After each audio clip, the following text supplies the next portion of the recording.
أطلب منكم أن تنظروا إلى هذا الفيديو وإلى هذه المنطقة. انظروا.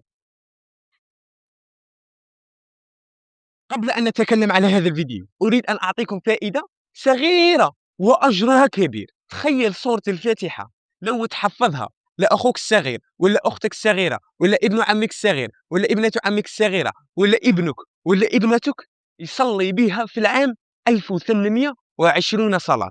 في السنة يصلي بها 1820 صلاة. في 50 سنة يصلي بها 91250 صلاة. راك تخيل كمية الأجر.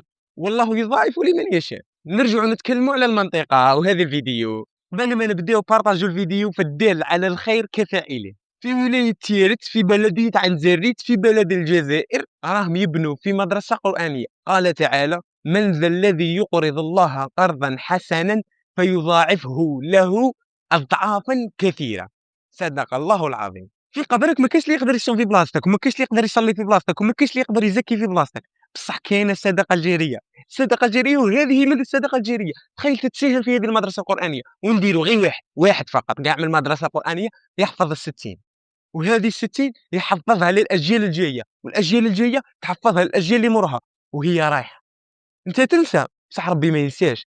في قبرك والحسنات تصب عليك هاك. يا ناس الخير والناس اللي عندها الرزق، أناشدكم وأطالبكم ما تراطوش هذه الفرصة. بلدية عين زريت ولاية تيرت، أروح شوف بنفسك ولا عيط للسيد ها هو النيميرو تاعو وتفاهموا معاه وهضر معاه.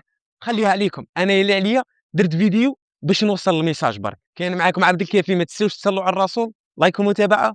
سلام.